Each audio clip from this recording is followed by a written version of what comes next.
Bab 318. Sulit untuk memiliki pemikiran yang sama. Tapi, Claire ingin mengatakan sesuatu, tetapi Davin tiba-tiba mengulurkan tangan dan menggosok kepalanya. Sudahlah, kita bicarakan saja nanti. Nia, kamu pergi dan urus prosedur meninggalkan rumah sakit untukku terlebih dahulu, lalu bereskan sebentar dan kita akan pergi dari sini. Claire tahu bahwa dia melakukan ini untuk dirinya sendiri. Jika dia tidak meninggalkan rumah sakit, dia tidak akan pergi, dan bahkan jika dia memintanya untuk pergi, dia juga tidak akan pergi, jadi dia hanya bisa menggunakan metode ini untuk memaksanya pergi. Davin, kenapa kamu berusaha keras sampai ke titik ini? Tidak tahu kenapa, Claire mulai merasa kasihan padanya. Dia selalu merasa bahwa dia adalah orang yang sangat jahat. Dia tidak membutuhkan Davin untuk berkorban seperti ini, terlebih lagi keduanya masih belum kenal lama, bahkan jika dia menyukainya. Juga tidak harus sampai ke titik ini. Akhirnya, Nia menyelesaikan prosedur meninggalkan rumah sakit mereka berdua. Selama proses tersebut, dokter terus menasihati, meskipun tampaknya tidak ada yang serius sekarang, aku masih menyarankan kalian untuk tinggal selama 2 hari lagi dan mengamati situasinya lagi pula. Kira-kira hanya beberapa hari lagi, apakah tidak bisa menunggu lebih lama lagi? Tetapi pada akhirnya masih tidak dapat terbujuk, dokter hanya bisa menasehatinya beberapa patah kata, kemudian baru menandatangani dan membiarkan mereka pergi. Claire meninggalkan rumah sakit bersama mereka. Ada mobil yang datang menjemput Davin. Ketika Nia ingin memintanya masuk ke mobil, Davin tiba-tiba berkata, dia pergi ke tempat lain, Nia. Mendengar itu, Nia tercengang, tapi, apakah kita tidak membawa Nona Sen bersama? Wajah Davin datar dan tidak mengatakan apa-apa. Claire berkedip dengan canggung, dan menggigit bibir bawahnya dan berkata, tidak apa-apa, aku memang harus pergi ke tempat lain. Kalian bisa pergi dulu, aku akan pergi sendiri nanti. Wakil CEOY. Nia sedikit tidak mengerti, bukankah Davin jelas menyukai Claire? Tapi mengapa tidak mengambil kesempatan untuk membawanya ke mobil sekarang? Dan justru meninggalkan dia sendiri di depan pintu rumah sakit, bukankah ini akan menurunkan perasaan baiknya? Ayo naik. Davin memintanya untuk masuk ke dalam mobil. Ketegasan di matanya sudah menunjukkan posisi dan sikapnya saat ini.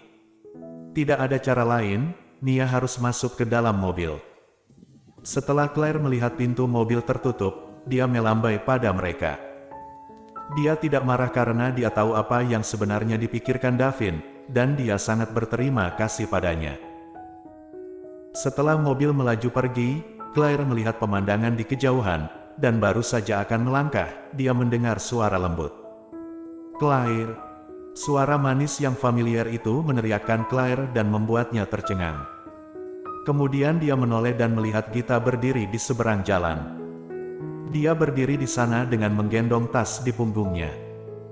Ketika dia melihatnya, dia tersenyum dengan menyenangkan padanya, dan melambai padanya. Di sini.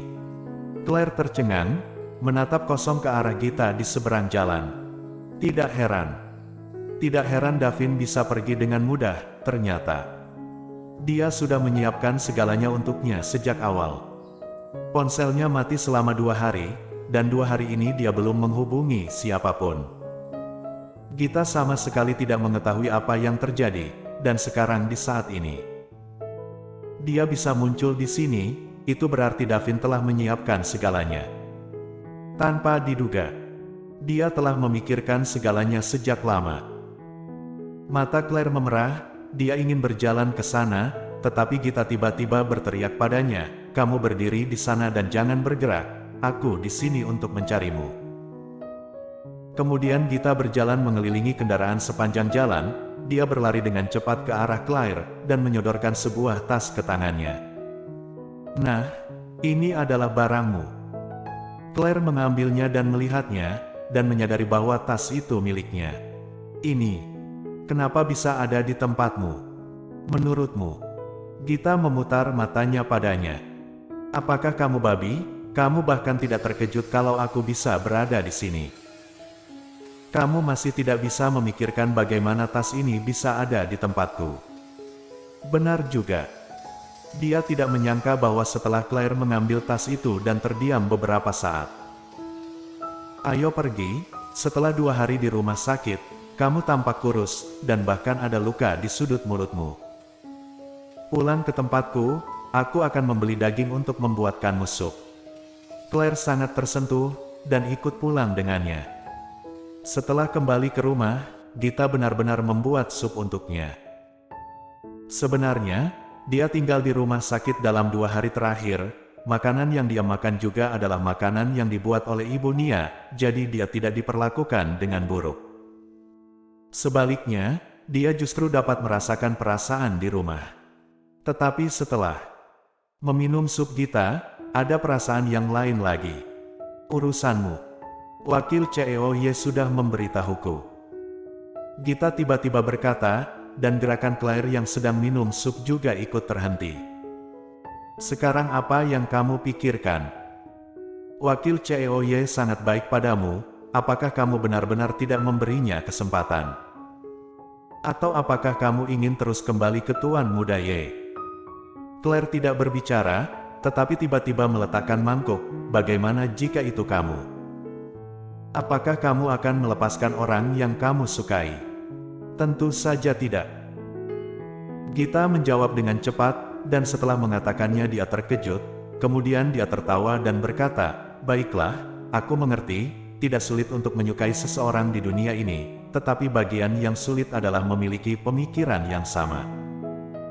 Sangat sulit untuk kamu dan Tuan Muda Ye saling memiliki perasaan yang sama, tapi jangan berpisah karena salah paham lebih baik.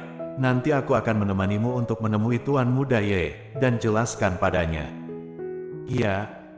Claire mengangguk, "Aku hanya tidak tahu apakah sekarang dia sudah ingin menemuiku." 2 hari telah berlalu. Ya, sudah 2 hari. Bahkan jika dia marah, saat ini juga harusnya sudah menghilang, jadi kamu tidak perlu terlalu khawatir. Kita pasti akan bertemu dengannya jika kita pergi menemuinya hari ini. Aku harap begitu. Setelah keduanya makan, mereka berkemas sebentar, dan Gita membawa Claire ke Great Lake Villa. Akhirnya, setelah pergi ke Great Lake Villa, orang-orang di pintu memandangnya dengan aneh. Arthur tidak ada di sana, tetapi mereka masih menolak untuk membiarkannya masuk. "Tuan Muda Ye masih tidak ingin bertemu denganku. Apakah dia memberimu perintah baru?"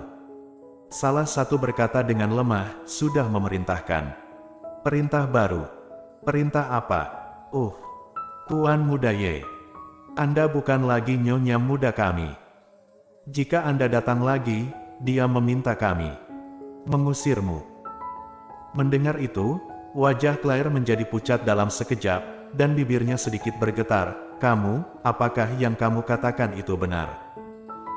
"Tentu saja kami tidak akan mengusir Anda, tapi tolong Anda jangan menyulitkan kami." "Tuan Muda Ye, jika Tuan Muda Ye tidak ingin menemui Anda, Anda sebaiknya pergi." "Apa yang kamu bicarakan? Ini hanya kata-kata marah Tuan Muda Ye, kalian mengerti?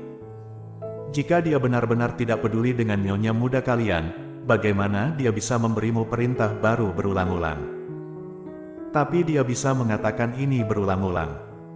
Jelas bahwa dia masih marah, dan masih sangat marah, ingin menemuinya sekarang, mungkin akan sedikit sulit."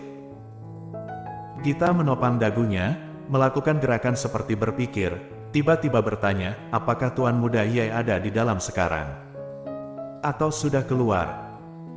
Beberapa orang itu merasa bahwa kata-kata Gita masuk akal, jadi mereka tidak berani menyinggung Claire, dan mereka hanya bisa mengangguk. "Tuan Muda Ye pergi pagi-pagi sekali. Kalau begitu akan lebih mudah. Dia hanya memerintahkan untuk tidak membiarkanmu memasuki pintu masuk Great Lake Villa, dan tidak mengatakan bahwa kamu tidak diizinkan pergi ke Yes Corp. Ayo pergi langsung ke perusahaan untuk menemuinya." Bersambung.